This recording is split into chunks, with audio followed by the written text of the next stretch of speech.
kesehatan. Nah, di sini saya akan menjelaskan tentang teknik membuang data metode Kohran. Nah, disimak ya video berikut. Pertama-tama, cara untuk teknik membuang data metode Kohran itu kita harus memerlukan data yang seperti ini, ya. Nah, data yang saya miliki yaitu dengan menganalogikan 7 analis yang ingin mendaftar menjadi instruktural di sebuah laboratorium. Nah, dari ketujuan analis ini diminta untuk menganalisis logam FE dalam satuan ppm dengan 6 kali percobaan, pengulangan 6 kali. Nah, dengan metode yang sama, alat bahan yang sama, dan konsentrasi larutan yang sama. Itu. Nah, ini tuh untuk menguji apakah ketujuh analis ini tuh kompeten atau tidak. Seperti itu. Nah, dimulai, yaitu langkah pertama itu kita harus menghitung variansinya.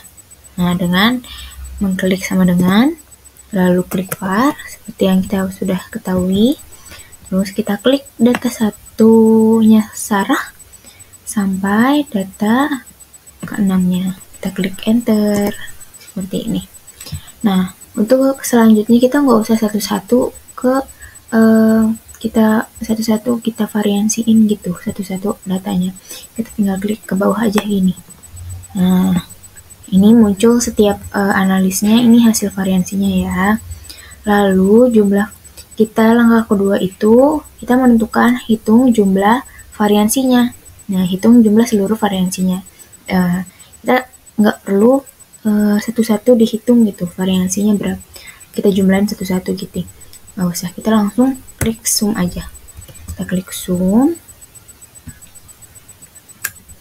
Nah, klik dari data 1 sampai 7, baru klik enter. Nah, ini hasil jumlah variansinya.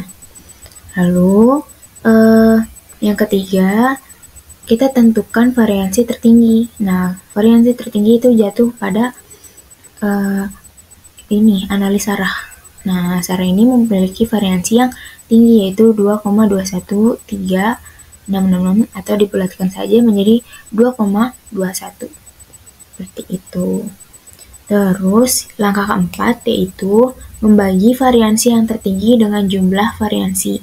Nah, ini tuh cara menghitung Kohrannya ya, yaitu dengan membagi variansi tertinggi itu milik Sarah ya, lalu dibagi dengan jumlah variansinya, jumlah seluruh variansinya. Seperti ini, lalu klik enter. Nah, ini dia hasil Kohrannya. Nah, bisa dibandingkan dengan Kohran table ya. Nah, Kohran table-nya 0,3974, sedangkan hasil Kohran dari table ini itu ada 0,481511. Nah, kita bisa simpulkan ya bahwa hasil Kohran hitung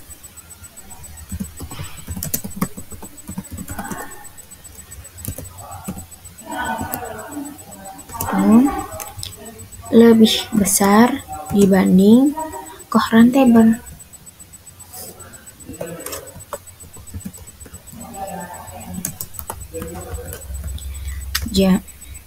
Sehingga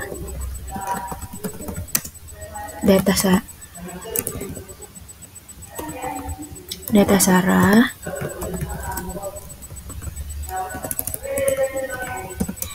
harus dibuang. Nah, seperti ini. Nah, bagaimana? Nah, karena data Sarah harus dibuang, kita harus hitung ulang lagi. Menghitung ulang datanya lagi ya. Apakah data Lukman ini harus dibuang atau enggak? Seperti itu. Kita karena ini variansinya sama ya, itu tinggal jumlah variansinya aja yang berbeda, maka diulang lagi jumlah variansinya. Kita zoom. lalu klik 1 sampai analis Lukman sampai Dewi, kita klik enter. Nah, inilah jumlah variansinya. Lalu kita masukkan lagi ke rumusnya. Jangan lupa rumus menghitung koheren itu variansi dibagi dengan jumlah variansi. Klik enter. Nah, hasilnya 0,346944. Nah, kita bandingkan dengan koheren table. Koheren table ini berubah ya, karena kan datanya udah berkurang. Jadi kita kita bandingkan koheren table yang data 6 data ke bawah dan 6 data ke samping. Seperti itu. 0,447 ya. Kita bandingkan dengan koheren hitung kita. Nah, bisa dilihat dari data ini, kita bisa disimpulkan bahwa koheren hitung lebih kecil dibanding koheren tabel. Nah, sehingga tidak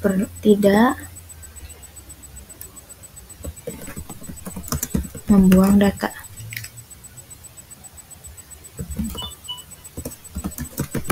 Nah, seperti ini.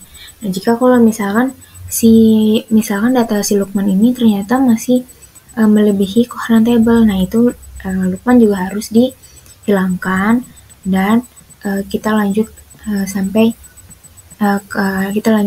data tersebut nggak ada yang melebihi koheren table. Nah, data ini tidak perlu dibuang sampai data tersebut tidak perlu ada yang dibuang. Nah, seperti itu penjelasan tentang teknik membuang data metode koheren. Nah, sekian video dari saya. Mohon maaf bila ada kesalahan kata yang disengaja maupun tidak.